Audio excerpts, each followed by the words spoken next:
Good evening, everyone. I'm so pleased to be here with you all.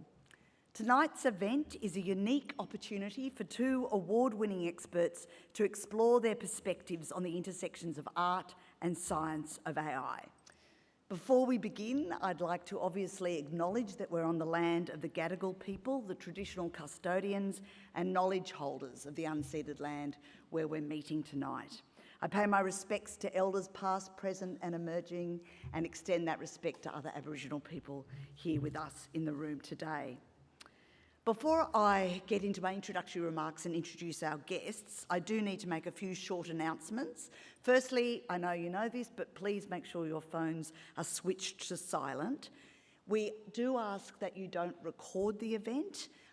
Keep photos to a minimum. You can take photos, but just don't, be flashing away all night. And use the hashtag Sydney Writers Festival if you're tweeting. The writers will be available to sign books after the session, and the bookshop, you probably just passed it, is in the main foyer, and book signings will take place in Bay 21. So my name's Verity Firth. I'm the Vice President of Societal Impact, Equity and Engagement for the University of New South Wales, Sydney, which is a premier partner and the exclusive university partner for the Sydney Writers Festival. The partnership is an important one for us. It brings together a shared vision of creativity, curiosity, and most of all, a love of books. UNSW's mission is to contribute to progress for all, and there's nothing more consequential than the progress which comes from supporting people to have the time, space, and mental energy to dedicate themselves to lives seeking new knowledge, and then sharing this new knowledge with students and the community to galvanise positive societal benefit. That's the role that we see ourselves playing as a university, but I think it's very much what a Writers' Festival is about as well. The people who have the time, expertise, depth and mental energy to bring new ideas so that we can all think about them, discuss them and create change.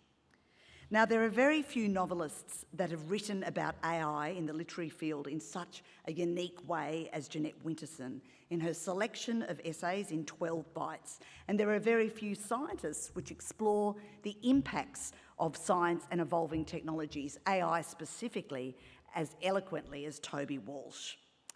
In one of her essays in 12 Bytes, Jeanette Winterson sees the creation of AI as a continuation of humanity's age-old spiritual request for understanding and meaning. The creation of AI is indicative of our innate desire to create and understand intelligence beyond ourselves. The development of AI, therefore, poses moral questions similar to those posed by spiritual traditions. We must therefore approach the development of AI with a profound sense of responsibility and ethical mindfulness. Too often in this debate, scientists and artists are portrayed as being on completely opposite sides or completely opposite personalities. But as I read Jeanette and Toby's work, it was evident that they fundamentally share so much. They both have a deep sense of curiosity and hope, a spirit of experimentation in their journey of discovery, and they're both optimists. They both do believe that AI can and will make the world a better place if it is implemented with appropriate ethical care and understanding. So I think it's going to be a really interesting conversation. I hope you enjoy it. I'm now going to formally introduce our speakers, give a little bit of their bio so you know who they are. Toby Walsh is a Laureate Fellow and Scientia Professor of Artificial Intelligence at UNSW Sydney. He is Chief Scientist of UNSW AI, UNSW's campus-wide AI initiative. He's a strong advocate for limits to ensure AI is used to improve our lives, having spoken at the UN and to heads of state, parliamentary bodies, company boards and many others on this topic. This advocacy has led to him being banned indefinitely from Russia. He is a Fellow of the Academy of Science. He's named in the International Who's Who in AI list of influencers and has written 5 books on AI for a general audience, the most recent of which is The Shortest History of AI. And if you're particularly interested in learning about AI and the history of AI, Toby is giving a curiosity lecture here tomorrow at 11 a.m. It's free, so please come along. Again, Jeanette Winterson, I don't think needs any introduction to this audience.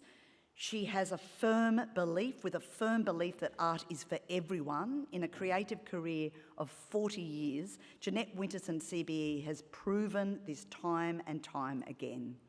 A best-selling, award-winning author, she has written more than 30 books and screenplays and is now Professor of New Writing at the University of Manchester. In 12 Bytes, How AI Will Change the Way We Live and Love, Jeanette makes the complexity of AI accessible and digestible to non-experts like me, and through her signature wit, compassion and curiosity, she weaves together themes across history, religion, myth, literature, across more than 12 essays to provoke deep thought, but also to make you laugh. So please now welcome to the stage Jeanette Winterson and Toby Walsh.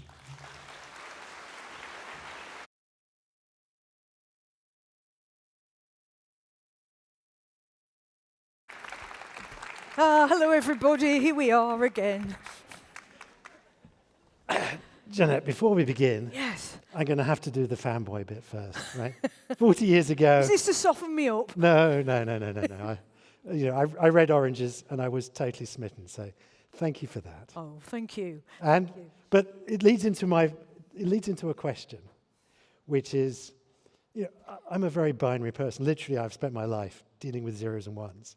But back then, I would never have believed I would be sitting on the stage with a non-binary person, if I may call you that, You may. like yourself, who's passionate about gender, sex, religion, the messy real world outside my simple world of zeros and ones.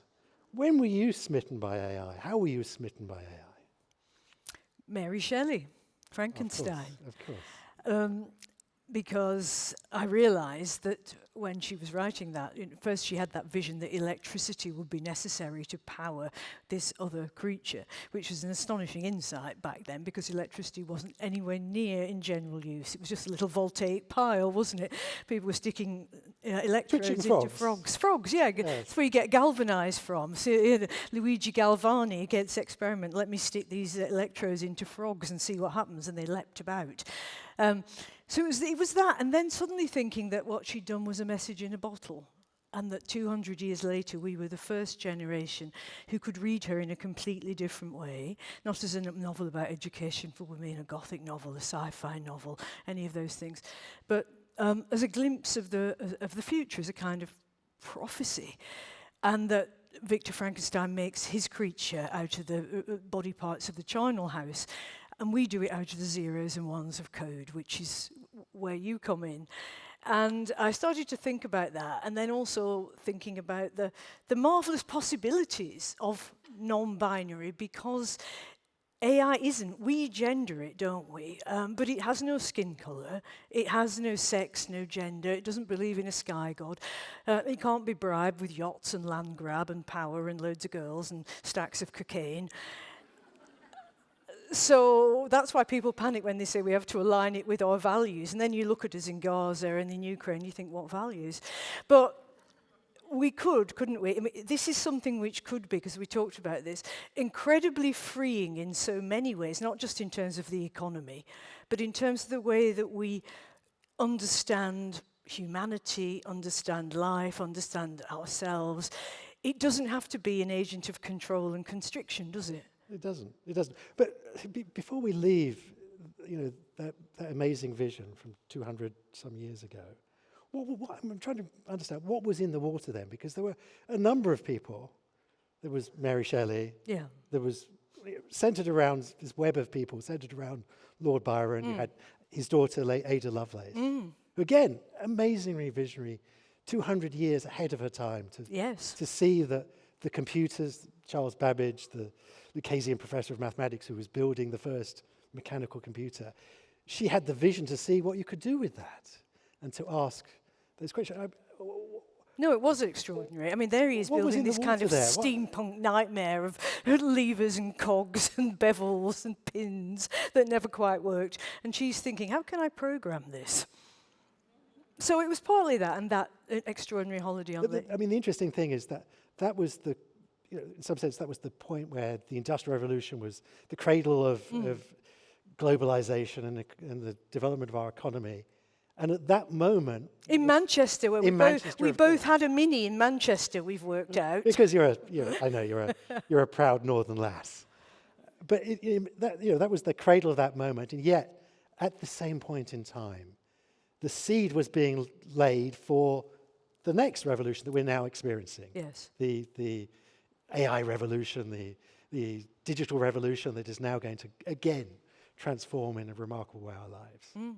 It is, and it is extraordinary, and that's something I wanted to try and understand as well. I needed to go back to the Industrial Revolution, the 250-year span, and think, well, that shifted humanity forever from the agrarian economy that was all our lives. And then we moved into the industrial economy, and it was a kind of collective nervous breakdown, I think, wasn't it, for a good while. And then what would happen, I thought, how can we learn from all the mistakes that we made in that first seismic shock to the human system and not do it again? And it seems like we're still having the same arguments, because, in the Industrial Revolution, you can invent a machine that does the work of 8 men. So what do? You put 7 out of work, and you pay one half his wages, and then you wonder why everybody's starving and fed up and wants to smash them to pieces. And then people talk now about AI and say, well, it's going to take our jobs. But we also know Lord Byron comes back into the story then as well. He does come back in. Because he was a staunch yeah. supporter of the Luddites. He was, and he was the only person in Parliament at the time to vote against the Frame Breaking Act of 1812, where it said that if you break the frames, it's the death penalty, because the machine was more important than human life right then. And Byron did say no. He didn't believe in women's equality. He used to fight with Mary Shelley all the time about this, whose mother, of course, was Mary Wollstonecraft, one of the world's first feminists. So her and Byron were always having a sparring match about it. But in terms of democracy, he did understand it. He did, but the establishment's reaction was incredibly harsh. Yeah. It was also crazy. They hung various people with the Luddites. They did. And they sent in the troops. And we may get to that again. In terms of learning the lessons from then, the first 50 years of the Industrial Revolution were pretty painful. They were dreadful. The working person. They were terrible, and that's what, we always talk about progress, don't we? When you do schoolgirl and schoolboy history, the idea is that everything has progressed. And Bill Gates still trots it out with his elephant graphs, doesn't he, in this really simplistic way of rising tide lifts all boats. And we're going, in Manchester, the average lifespan was 30 years of age, and you had 10 people in a basement and a pig in the backyard and no running water. So can we talk about the costs of progress, which takes so long to filter through? But we don't have to do that again. We don't have to make life really miserable for tons of people, do we, with AI, before we get round to thinking... Is the trajectory a good one at the moment, though, in the terms... No, but that's your fault. I've told you should do more. I should... Look, he lives here with you. You can lobby him and bother him. You can go to his office and say, do more, do more. In some sense... I fear that the challenge is a greater one, in the sense that it's going to be disruptive on the same sort of scale. Yes, it is. But also it's going to happen much quicker. Yes. The Industrial Revolution took 50-odd years. You had to build large bits of steam machine, and the knowledge took a long time to disseminate around. Now we've got these global markets. Overnight, they release a new language model, and suddenly you've got 1 billion customers. We've never been able to do things so quickly at such speed and such scale and at so little cost. And it was Marx, really, who spotted that first, wasn't it, in the Communist Manifesto, 1848, where he said he didn't say the buzzwords, but he said the 2 words that came to mind to him were disruption and acceleration, which was an incredible insight, picked up later by other thinkers, but he saw it first. And it may be that the speed is too fast for humans, because we're not as fast as machines, and keeping up is bewildering and upsetting, I think. Is it? Yes. Yes. We're just doing a poll here. It's just so that it's scientific, so it's not me just making stuff up like machines do. We'll talk about ChatGPT 4 making stuff up soon. So then why are you so optimistic? We're pointing out these huge, great I challenges. think it's illness. I think it's mental illness why I'm so optimistic. I don't know if it's all right. When I stand here and I look at myself, I say, Jeanette, stop it. But I think it's partly because, I mean, the only way I would have ever triumphed in my own life was by being optimistic. Otherwise, I'd be in some deadbeat place in the middle of nowhere working in a building society that's now closed.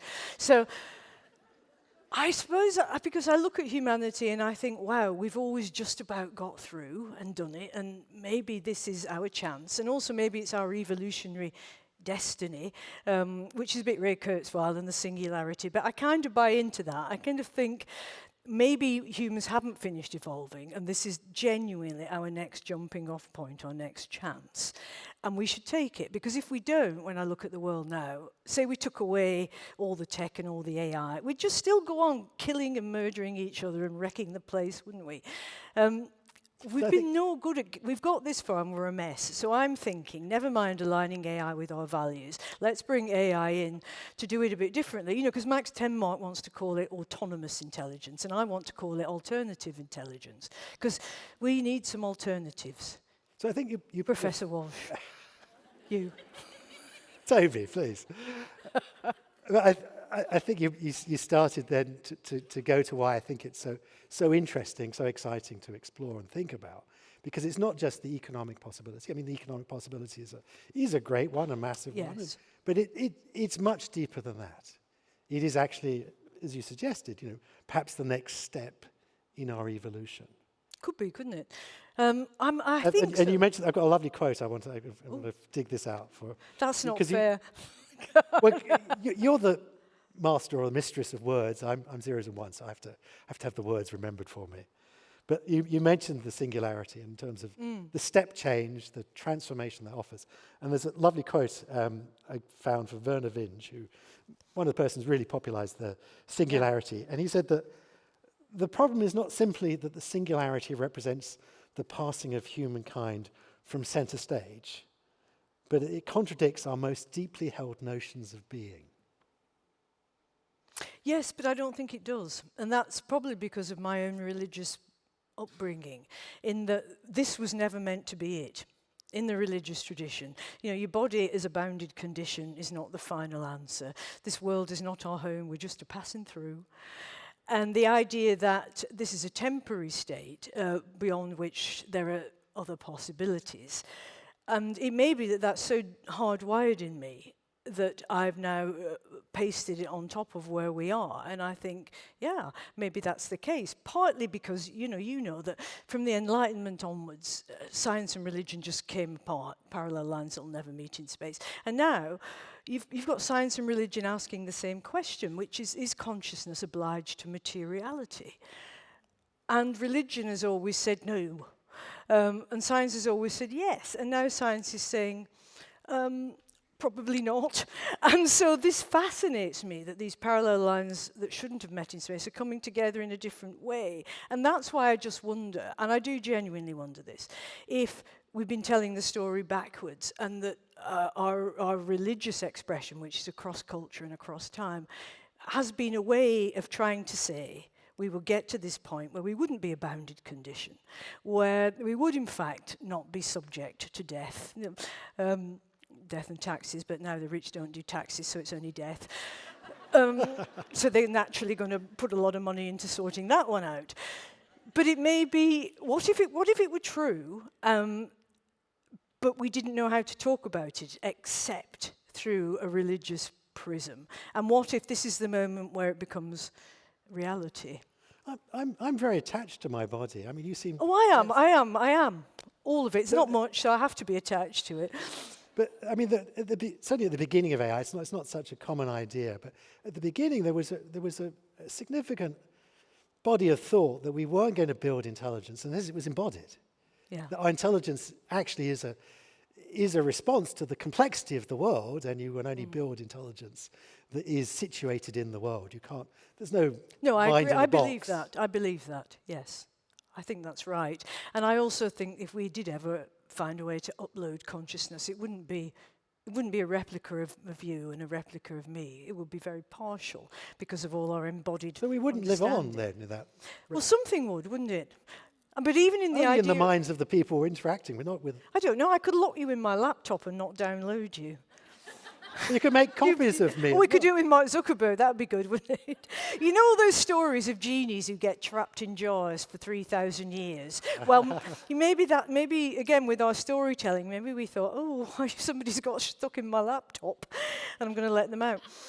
I'm sorry. But what I mean is, it's not just our arrogance, is it, and our magical thinking that has brought us to the point where we could never ever say, this is all there is, and we'll put up with it. But what if this is all there is? Well, I'll accept it, but I'm going to have a damn good go in the other direction first. I don't mind. Look, I don't mind dying because I'm having a good life, and so I won't feel that I've missed out.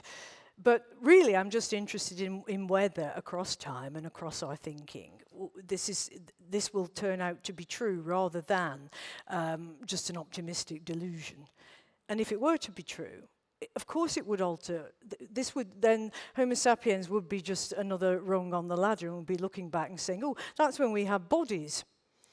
And you could go on holiday probably to, download yourself and go and eat burgers and drink beer and just go and shag on the beach. And then people would say, oh, that's what we used to do when we had bodies. I don't know. No. I don't know. I'm a bit prejudiced because I'm an AI researcher, but I do actually think that one of the reasons that AI is exciting is because it's going to address, I think, one of the most important scientific questions that remains to be answered, which is, what is it that makes us? Yeah. Whether there be consciousness, because we've made so little progress on that question. I think because we take ourselves for granted. But the thing that worries me a little is the answer might be, it's all an illusion. Yes, it might be. Well, a matrix-type illusion, but with nobody else out there. Yes. Oh, well. It might be, but it might not. It would be look, it'd be worth finding out, wouldn't it? It's worth pushing it a bit further just to see what happens. Yeah. Oh, yes. Yeah. I'm keen to follow AI to where it takes us. Because when we wake up in the morning, we don't say, I'm intelligent. We wake up and say, I'm alive. I'm conscious again. We do. And that rich experience is something that we know so little about. And that's been the problem, hasn't it? And you say in your book, it's really good, this one, by the way, so you should buy it afterwards. It's not very expensive. So spend your money wisely. That people who are intelligent overvalue intelligence. Everybody here is intelligent, and that's why we're all here. And it's true we do, and that's that's a problem in the way that we think about what will happen as we go forward, because as you say, we are a body, we're a limbic system, we're a set of emotions, emotional responses, and that does matter. And we know that AI can simulate emotion, but it can't feel emotion because it hasn't got a limbic system. We don't know how that will play, but it's when you don't because it's fooling you. But for most people, when you interact with an AI system, you do get drawn in, don't you? You get caught in, and you think you're talking to an entity that is responding. But that's a human trait. I don't know there's anything else in the world that's conscious but me. Yeah. And I project that onto you because Occam's razor, that's the simplest explanation of how you're saying all these remarkable things and writing all these remarkable books, is because you must be like me, your inside must be like my inside. Which is a good thing and a bad thing. But that's the easiest explanation for you, but the explanation for my robot is not that. No, it's not. It's a much simpler explanation, is just to say it's a bit of computer code, it's zeros and ones. It's a bit of zeros and ones. But in some ways, so are we, because we too are trained on data, aren't we? We're all trained on data sets, our family, our education, our environment, what we've read, who we've talked to. And millions of years of evolution. And millions of years of evolution. But it's all data. And the great thing about humans is that data set can be radically interrupted, I suppose. The nun falls in love with a gardener. Life change in unexpected ways. because what But that's the beauty of life, the unexpected that's the beauty bits, of life. the bits that yes. don't make any sense. Yes, it's the bits that don't make any sense. And one of the problems, I think, with the way that computing science has developed, and we were talking a bit before about game theory, is wanting there to be, and the way that we learn to program is we need to have clear rules, simple questions, a closed world, which then doesn't correspond at all to the messy way in which we actually live. So, and that to me is a bigger problem than worrying about, for me, what makes us conscious. It's this disconnect or this divide between what we're doing with machine learning and machine intelligence and what happens out here, which is both glorious and horrific. Because you can't plan it and you can't program it. I know that you're a big Bayesian and you think that probability will tell us a lot, and it will, but it doesn't. It doesn't tell us everything. Keep you dry and tell you whether the rain's going to. It will. It'll be raining on the way home. It will do all of that. Better than that, than feeling my bones. Yes, it's better than that. But there are still in the human condition things that happen that Mark Zuckerberg and his 10 steps can't predict, that even the Facebook algorithm can't predict, because we're weird. And that is a wonderful thing for all its messiness. Can you predict the moment that the woman walks out of the house and decides not to come back? Can you predict the moment when your daughter falls in love with somebody entirely unsuitable? Sorry, I've touched a raw nerve there. I see. And there was a groan in the audience. There was a groan, yeah. And that's me always, when I try to understand, when I'm looking at how the actual mechanics of it are done, how it happens, I'm thinking, why does this not happen the way we happen? Well, we've been dancing around it, but we've come to love. You mentioned love. God is not thought. God is love. That's right, and that's a tricky one. A computer's never going to fall in love. It's never going to lose a loved one and have to contemplate its own mortality. Those are human experiences, and only humans will ever experience those. And if we evolve out of ourselves, I guess we won't experience those things either at all or in the same way. But we don't know yet that there are not other ways of experiencing what we might call sublime emotions. There was a lovely line in your book I'm just reminded of now, which is the line from Philip Larkin that's on his epitaph on his memorial stone. Oh, yes. Westminster Abbey. Everything that survives us will be love. Yes, and I do believe that. I mean, it's always bothered me that, we're back to the first horror for me of the Cartesian split, the mind-body split, and I think, therefore I am. Which was so enthusiastically embraced, which is actually more interesting than the fact that Descartes thought of it, that everybody thought, oh, this is great. Well, the men did, the women not so much. Because, the idea was that there is a thinking thing, the res cogitans, which is you, not me, and res extensa, which is everything else, including animals and women. So this is what Descartes, we were in that other bit, sorry girls. But the thinking thing was the thing that could think, and therefore, even if it was being deceived by a devil, it was still A, worth deceiving, and B, might realise it was being deceived in some way or other.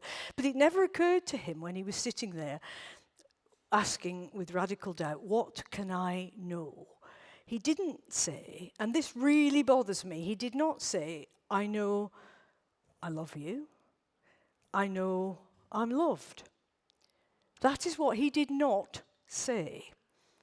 And most of us would, at the end of our life or anywhere else, what we could hold on to, isn't it? We'd say, well, you love me, and I love you, and that has been the glory of my life. Now, he didn't. And from that moment, the whole enlightenment opens up into this madness, which the way I feel, that once we make that horrible split and love and all the attendant emotions that go with it get sidelined, then we're left with something, intelligent people overvaluing intelligence, but also not finding in ourselves the necessary compassion to combat the cruelty, the disasters, the fallouts, the collateral damage of the things that we do invent, that we do make. You know, like the factory system. Everybody hated the factory system, but we're all told it was progress. But for the humans working in it, it was hell. You know, Mrs. Gaskell went into a factory in Manchester. Turning humans into robots. Yeah, and she said, "I've seen hell and it is white."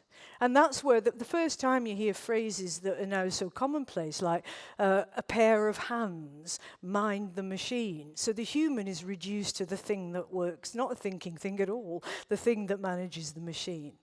I think somewhere along there are our danger zones and fault lines now, aren't there, still, with what we're developing? Because let's face it, it's a bunch of guys mainly. But that's a wonderful example of the potential positive and the potential negative. Yes. Right? So the machines, the horrible factories that turn people into robots, and but equally the washing machine, probably the greatest gift to remove drudgery from life. That is. I can hear the ladies murmuring. That we don't spend as much time washing. No. It's okay. It's okay. You know. I thought the washing machine was pretty net positive for the planet. I could live without it.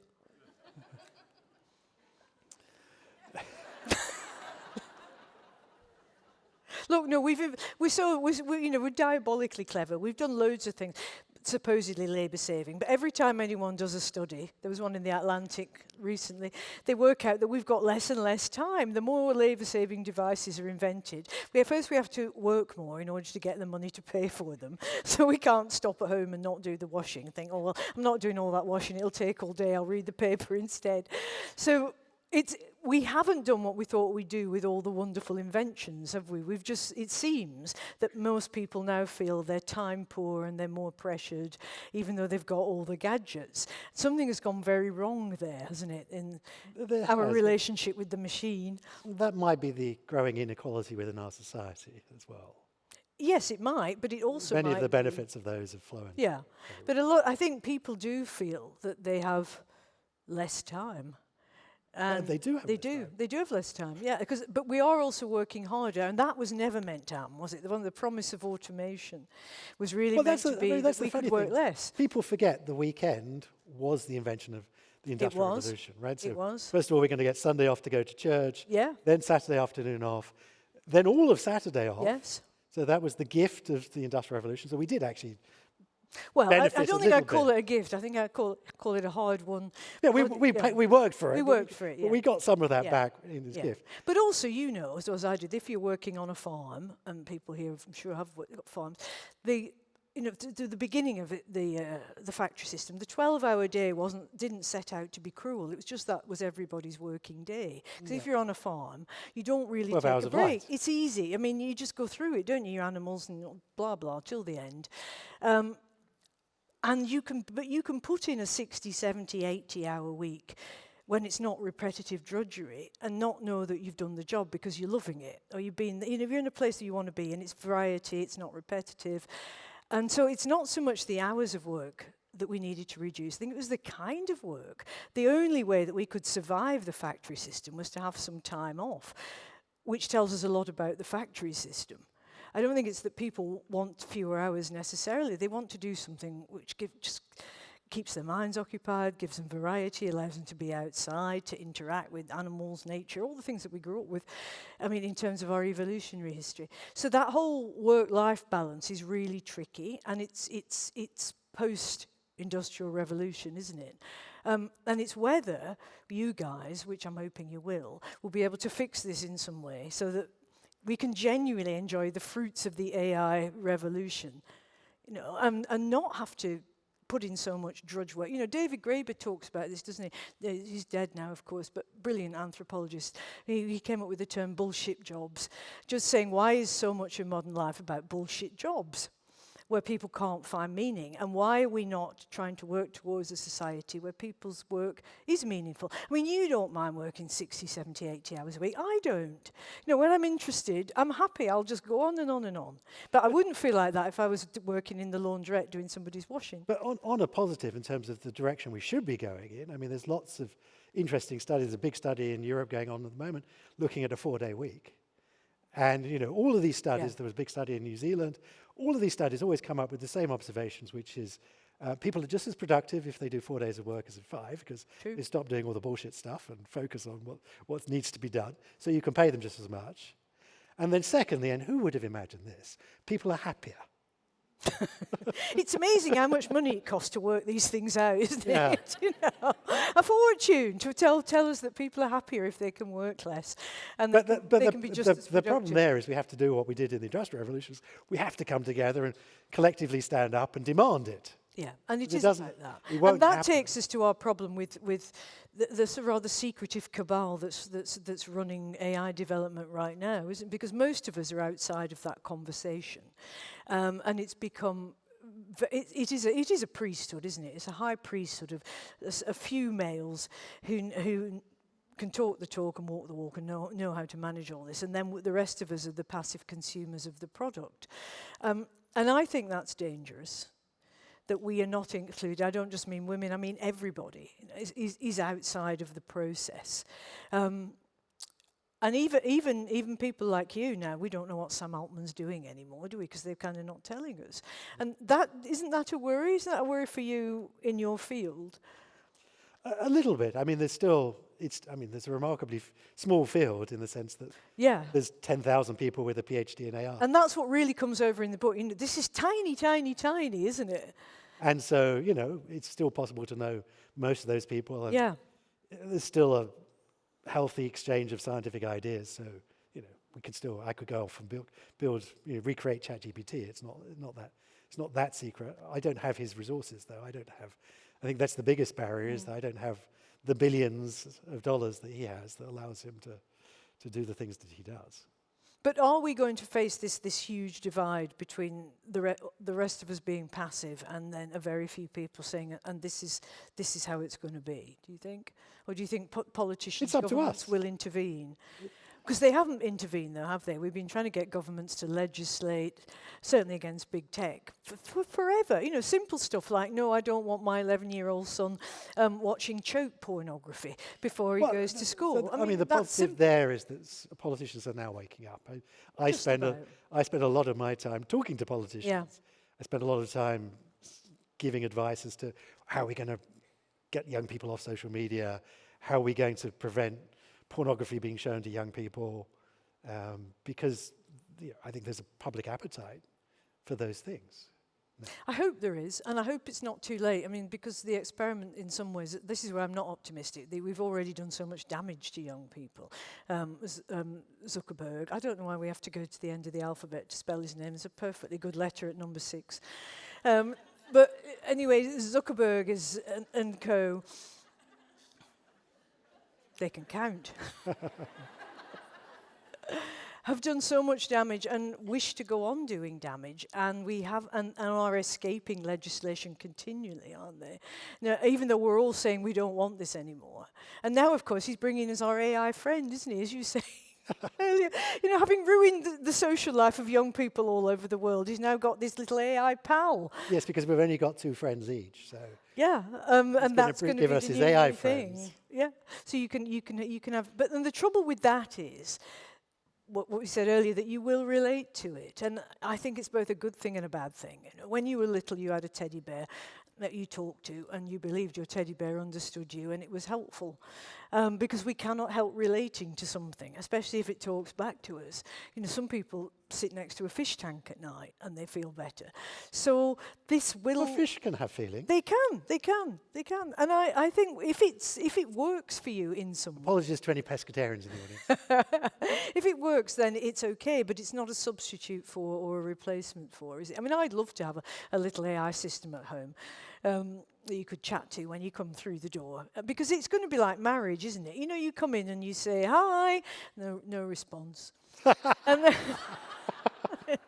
how was your day? Okay. Anything for dinner? I thought you were doing that. So, and you talk in your book about the kind of low level at which most human conversation happens and the low level at which we operate, and say, look, we're not overestimating machines, we're overestimating ourselves. So there is a level at which it would be quite fun to have a chatty, engaged companion when you come in and it says, oh, I've been thinking about you all day.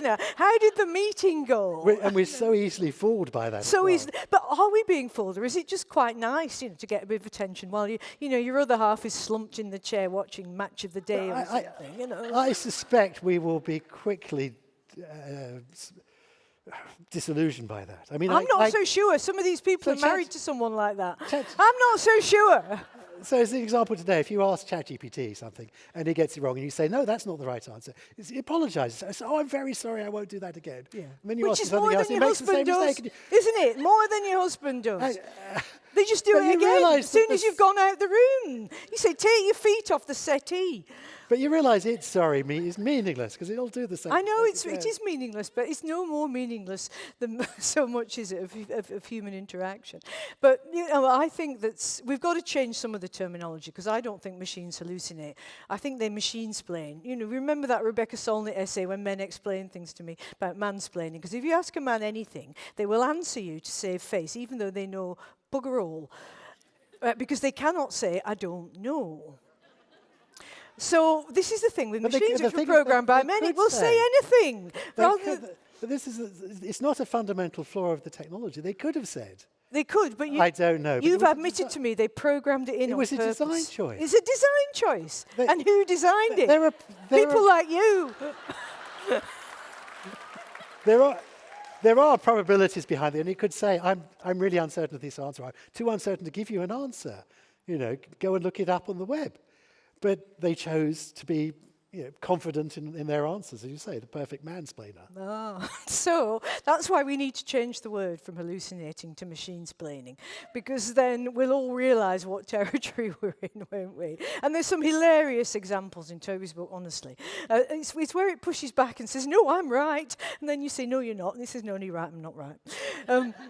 Which is good fun, but it is scary when it's serious stuff, like if we're asking, with this conspiracy theory world that we're in. Once when they're pushing all this crap out and you believe it, that's problematic, isn't it? I want to move off the economic onto something that's I know important for you, which is the artistic. And something where I think actually we disagree quite fundamentally, which is there was a piece of creative writing, I put it in inverted commas, that ChatGPT wrote. Sam Altman praised the quality of the writing, and you wrote a piece in The Guardian, I think it was The Guardian, being quite complimentary about it, which quite completely surprised me. Yeah, I was. Because I thought your reaction was going to be the reaction of many artistic people. My reaction, and I've got a quote here, it's quite a long quote, so I want to read this to you, because it summarizes, I think, my position very well. It was written by fantastic Australian artist, Nick Cave. It's quite a long piece, but I think it's worth going to. Tell us. Since its launch in November, ChatGPT, many people, most buzzing with a kind of algorithmic awe, have sent me the songs in the style of Nick Cave, created by ChatGPT. There have been dozens of them. Suffice to say, I do not feel the same enthusiasm around this technology. I understand that it's in its infancy, but perhaps this is the emerging horror of AI, that it will forever be in its infancy, as it will always have further to go, and the direction is always forwards, always faster. It can never be rolled back or slowed down as it moves us towards a utopian future, or maybe our total destruction. Who can possibly say which? What ChatGPT in this instance is replication as travesty. ChatGPT may be able to write a speech or an essay or a sermon or an obituary, but it cannot create a genuine song. It could perhaps in time create a song that is on the surface indistinguishable from original, but it will always be a replication, a kind of burlesque. Songs arise out of suffering. Data doesn't suffer. ChatGPT has no inner being. It's been nowhere, it's endured nothing, it's not had the audacity to reach beyond its limitations, and it doesn't then have the capacity for a shared, transcendent experience, as it has no limitations from which to transcend. what makes a great song great is not its close resemblance to a recognizable work. Writing a good song is not mimicry or replication or pastiche. It's the opposite. That's fair enough. But it's not right. I mean, there's a couple of things in there that concern me. One is that humans are obsessed with suffering, and we do suffer, and so we have to turn it into something. That doesn't mean we have to suffer. It doesn't mean that the future and that our integrity... But can we appreciate life if we haven't suffered? The way things are fixed now, it would appear not, because those people who appear not to suffer know that there is suffering, it's just not happening to them. So there is a superficiality to it as well as a cruelty to it. And it's in this sort of gilded elite, nothing touches, because suffering still exists. But all of the myths of any idea of a golden age, from the Garden of Eden, whether it's Greek myths about a time, every place has the idea that there was once a world that wasn't fallen. That's life. That's the beauty and the curse No, but of the life. myth matters. Life begins in pain, literally. No, it doesn't. And ends in pain. It doesn't. I mean, it does. Obviously, childbirth does. But again, that was part of the myth, wasn't it? You know, you fucked around with the serpent, so now you're going to give birth in pain for the rest of your life. It was a cruel God. But we, because of the way our society is structured, there is always suffering. Whether there has to be suffering is a very different question. And I don't think we should get too attached to the mess that we've made of things and think this is the only way that we can be authentic. Because there might be another way that you can be authentic. You know, when little kids are little kids and they haven't suffered and they're happy, it's a beautiful thing. The body sort of mixes them up as well. Yes, from the a body biochemical, mixes them up. you know, pain and pleasure both. Yeah, are it does endorphins. mix them up. Yeah, And sometimes in bed we mix them up as well. This is the only. This is so. Me as a writer always thinks, well, is this the only way to be? And it might not be, and that's why we have to be careful. And of course, you know, look, and at the moment, GTP4 can't. Is really banal. You know, it's like an endless Spice Girls song, isn't it? Because they obviously have never suffered. But tons of pop music is just like that anyway, and it can do... That's my vision of hell, endless Spice Girls song. Well, you could be in it, but of course... Soon, you know, you've just been the Beckham's video loop forever if they manage to upload themselves and just stuck there. But hopefully that won't happen. But I think I'm always interested in assumptions that we don't question, not because we're right or wrong, but we should always be questioning. So my version of Cartesian radical doubt is always to say, does it have to be this way? What if it were not? That's how I approach my work. So I don't know that we need a world that's contingent on suffering in order to feel real. But the great art has always come out of suffering. Of course it has, because we're amazing, and you know we. Then we wouldn't have the great art if we didn't have. We the suffering. don't know, because that's all we know for now. What great art has come out of non-suffering? No, but that's not my point. My point is this is all we know now, but this might not be the only world where things happen.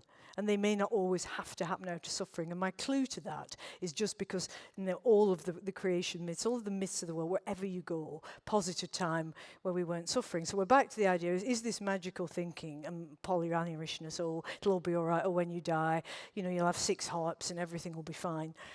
Or is we don't look at some great artist and say, oh, that was his most creative moment. He was really content. No, we say she was suffering and the great art came out of this suffering. And yes, but that's all we know now. It doesn't mean it's all we can know, or all we could know, or all we will know. That's all. It's just a thought. But I agree with you about that. I mean, look, you've got a sonnet in your book, and it's just rubbish. Of course you can say to ChatGPT, not your sonnet. No, he didn't write it. He'd do much better. ChatGPT wrote it. Yeah, and it is rubbish. But the Sam Altman story was very interesting because it had structure. You know, I see so much terrible stuff coming across my desk, I can't tell you. And I thought, blimey. It's your creative writing. Yeah, I thought, if this had come across my desk, I'd be quite happy.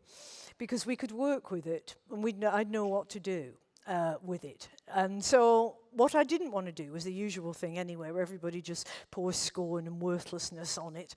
Partly because I don't really run on that kind of rocket fuel, but also because I am genuinely interested in what the outcomes might be. So what would you say to ChatGPT to improve its writing?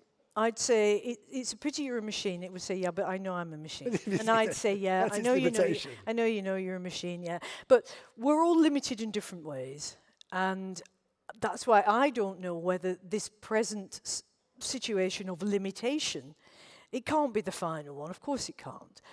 But as you say in your book, and it's an interesting concept, we may have got to a point now where we can't just get past our problems with AI by scaling up, which has worked amazingly well, hasn't it, for Sam Altman? But you think we've reached a limit there because we've reached a data limit, haven't we? There's nothing else to train it on. And unlike humans, when we reach a data limit, usually something else comes in and we make these most astonishing leaps, don't we, between disparate connections, between things that are not connected at all and suddenly they are. And that's what we're really good at, and it's what art's always been good at. But I come back to the beginning of our conversation. Yeah. I come back to Ada Lovelace. I mean, Yeah. she said it has no pretense to originate anything. And she was Machines right. just do what we tell them. She was right then. And that's why, of course, that was so interesting, wasn't it, 100 years later with Alan Turing's 1950 paper. Was it Machine Learning and... Computing machinery and intelligence. That one, where he has Lady Lovelace's objection in one of the chapters. Because he goes back, doesn't he, and he says, is she right? Which is a brilliant thing for him to do, because nobody taken any notice of poor old dead Ada, and then suddenly Alan Turing comes along, another misfit, and thinks, I'll have a chat with her. And he does. And of course, the question still arises, was she right? Because she, of course, her father was Lord Byron, and she wasn't having any kind of steampunk Babbage-made computer that he couldn't build writing poetry. So that was not, how could Ada think like that? Poetry was the highest art, so a machine couldn't do it. I don't know. And so I guess I'm doing what the machine isn't doing at the minute. I'm just saying, I don't know, but I don't believe we're even at the middle of the story. I think we're very early on. And so I'm interested. I'd love to be, I mean, I'm not going to upload myself, I'm too old, but I'd love to see what's going to happen. It seems to me the most fascinating time to be alive. Would you work together? I mean, artists collaborate. Would you collaborate? Oh, with a totally. language Yeah, I'd like to work with a large language model. I'd really be interested in what might happen. Just for my own purposes, I would get a lot out of it. I don't know what the machine would get out of it or anybody else, but it would be fascinating for me. And also, we've said that because this is happening, it isn't going to go away. It's this difference between influence and control. We can't control it, but how could we influence things? To make this more what most of humanity wants, and including artists and creators, what we might want, how we might want to work with this. There's an interesting story that which I like. It's when the camera was invented at the beginning of the 20th century, there was a great upset because all those mediocre portrait painters thought, it's over, lads. Somebody wants to have their horse-faced wife on the dining room wall. They're not coming to us. And they were very dejected, because they could see it was the way out. And Picasso was thrilled because he'd been doing this since he was 3 and could paint all that stuff anyway and was bored rigid. And he thought, good. He said, this will free painting from the burden of representation. Won't have to do it anymore. And was tremendously excited and loved photography anyway. And of course, had lots of women who were photographers and learned from that. But he could suddenly see this enormous freeing potential for his work, which is then how he went forward and painted. photography became an art form as yes, well. Yes. So there was it was net actually positive. a win-win, except if you were really rubbish at painting, which most, this middle ground was. And I think that's where the danger probably is. There's going to be a lot of hollowing out of middle ground, isn't there? So, you're going to need your plumbers, your gardeners, we're going to need humans at lower levels and at higher levels, but maybe not so much in the middle. But that's only a problem if there's no money, and that people won't do universal basic income if we don't restructure society so that we share the goodies. I mean, the rich lists this year are obscene, aren't they? I mean, it's as far away as we can possibly get from one person's experience to another person's experience, and that can't be right. But again, it's like suffering. Is scarcity baked in? Is it necessary? I don't think so. Is abundance possible? I do think so. So it's because what I really believe is that the way that we live, I don't think it's not a law of physics like gravity. I think it's propositional, and I think we make it up as we go along. And as somebody who writes stories, I see, you know, and creates mini worlds, I think we're always making up the next story. That's how society changes. So I'm thinking, well, if the way we live, the way we suffer, the way we don't, isn't a law like gravity, couldn't we write a better story? Well, I mean, you said that every story ends as either a revenge, tragedy, or forgiveness. That's it. Yeah. But the AI stories, the ones starting with Mary Shelley, with Frankenstein, they always seem to be tragedy. Yes, but they do, and because only forgiveness really allows the happy ending, which is false without it, because somebody or something always needs to be forgiven. And you can't have a happy ending unless there's forgiveness in there. And revenge and tragedy also go together. It's almost like a pair of binaries, really. And the sad thing about her story is, you know, the monster's not educated, which was her big point. Because Victor Frankenstein is a deadbeat dad. You know, out comes the monster. It's like, no, you can't have any clothes, and I'm not even going to give you a name. I'm not going to educate you. I'm going to run away. It's no wonder he comes after him, murders everybody. And it's really a story of what not to do. I mean, talk about trying to align it with our values. Victor, what values? You know, you've got this 8-foot monster running about in big boots and can't read or write. It's not a good look. So I think it's in all there. I think she was also really trying to say, well, what would we do if we did this? If we created a new life form? Hers was biological. But if we're going to create non-biological life forms that we're going to have to live around, that will be such a shift for us, for the human condition. Well, it will physically, but it won't mentally or spiritually or emotionally. Why? Because, again, every culture has lived forever with different planes of existence. Your fairies, your pixies, your demons, your spirits, your angels, your dead grandma. Well, hopefully it'll be a very humbling moment when we It will be really things. good for us, yeah. But I think psychologically we're already prepped for it, because it is in all our mythologies, all our stories, that there are other planes of existence, and that biological entities live around non-biological entities, whether they're ghost spirits or other life forms. That's all we've ever written about. You know, you can't find anywhere where there aren't stories like that. So again, that interests me, because were we just getting ourselves ready over these millennia to do what we're going to do next? And your non-biological entity will be with you in the living room with your fast asleep husband with the newspaper on his knee and his feet on the sofa. So we can look forward to the AI Winterson talking to the AI Toby in the near future. I don't know. I wouldn't mind. Having an avatar of yourself would be fun, wouldn't it? And look, if Mark Zuckerberg wasn't controlling the metaverse and wanting just to monetize everything, it could be an amazing place for people to try out different identities, different selves, not to feel so confined, to have that imaginative experience. But we don't. Again, we're not doing it like that, because it's all follow the money. Unfortunately, we've run out of time. We've got 45 seconds. I just want to end with a quote from your book. Beautiful writing as usual. The problem with your writing is it just stops you in your tracks, and you have to stop and think about the things. But I think this is a beautiful way for us to end. We are self-obsessed with being human. This is both recent and wrong. Thank you. Well, thank you, Toby. Thank you. Thank you, everybody.